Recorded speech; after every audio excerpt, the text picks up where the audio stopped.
अस्सलाम वालेकुम दोस्तों, मैं हूं मोहम्मद जवेद। आप देख रहे हैं मेरा यूट्यूब चैनल। दोस्तों, आज हम आपको पाकिस्तान के खूबसूरत शहर मीरपुर आज़ाद कश्मीर की सैर करवाएंगे, जिसमें जन्नत जैसी वादियां, पहाड़ और खूबसूरत लाजवाब मनाजिर।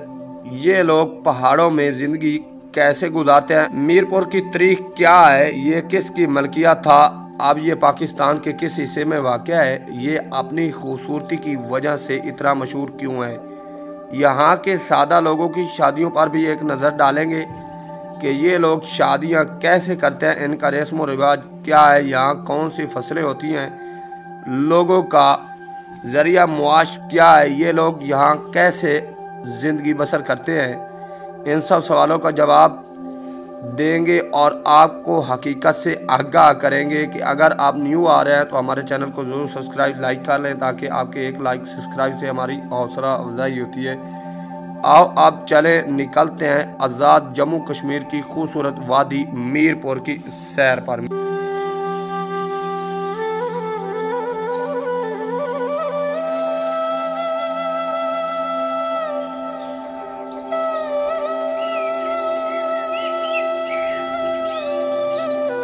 मीरपुर आज़ाद कश्मीर का एक तारीखी और अहम शहर है, जो पाकिस्तान के ज़ेरे इंतज़ाम कश्मीर के जनूब मगरब में वाक़या है। इसकी तारीख सदियों पर मुहित है और मुख्तलिफ दौर में मुख्तलिफ सकाफ़तों, सल्तनतों ने और कौमों ने यहाँ अपना असर छोड़ा है।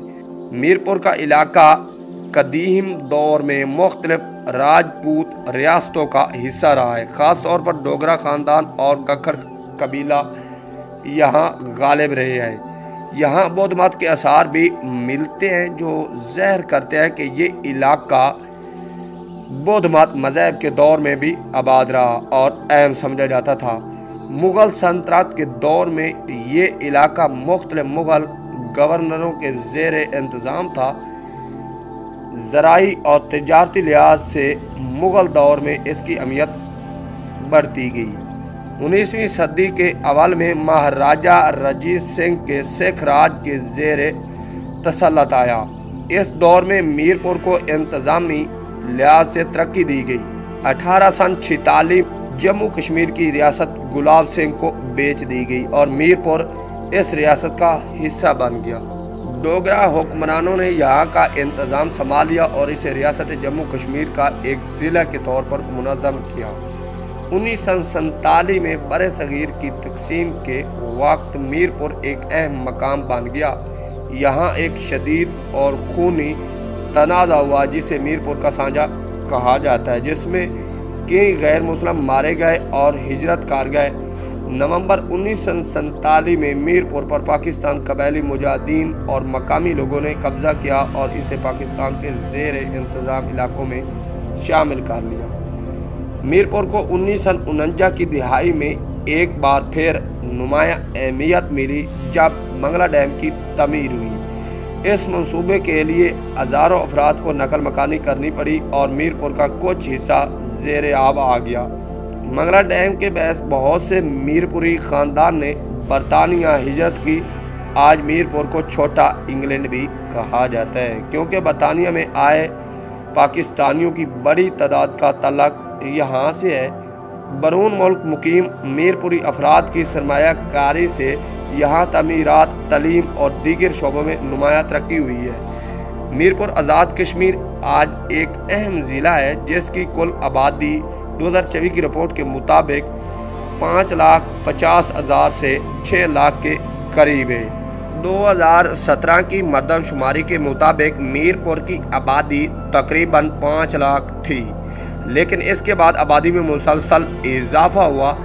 अगर बात करें मीरपुर के रकबे की, तो कुल रकबा 1010 मुरबा किलोमीटर है।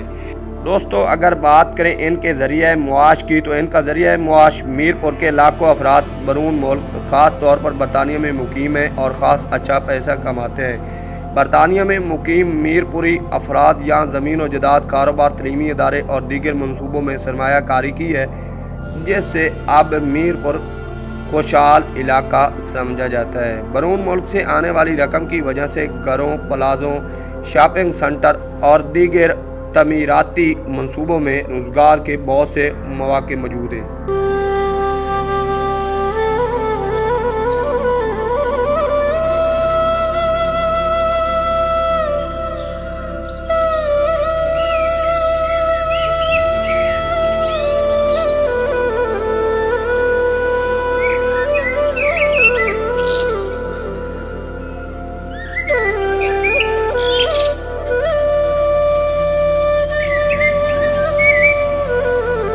अगरचा रकबा निस्बतन कम है, फिर भी दही इलाकों में लोग गंदम, मकई, सब्जियां और दीगर अजनास उगाते हैं। माल मवेशी पालना भी इनकी कदीम रवायात में शामिल है। यहाँ छोटे बड़े ताजिर मुख्तलिफ इक़साम की दुकानें, होटल, कपड़े, मोबाइल फ़ोन, कारें और दीगर अशिया की तिजारत करते हैं। मीरपुर में कई शॉपिंग प्लाजे और मार्केटें कायम हो चुकी हैं। मीरपुर आज़ाद कश्मीर में शादियों के रसूमात और रिवाज पाकिस्तान की कश्मीरी सकाफ़त का हिस्सा है। यहाँ शादियों को निहायत अहमियत दी जाती है। इनकी शादियाँ तकरीबन एक हफ्ता इससे ज़्यादा भी दिनों पर मुहित हैं। रिवायती तौर पर रिश्ता ख़ानदान में किया जाता है। बात पक्की होने पर लड़की को अंगूठी पहनाई जाती है और तोहफे भी दिए जाते हैं। मेहंदी की तकरीबात बहुत रंगीन होती है, जिसमें गाना, डांस और रिवायती लिबास पहनाया जाता है। मेहंदी की रात दुल्हन के घर औरतें ढोलक या गाना गाती हैं। दूल्हा की तरफ से घर या किसी हाल में वलीमा होता है और मेहमानों को ख़ास किस्म के खाने दिए जाते हैं और शादी इख्तिताम पजीर होती है।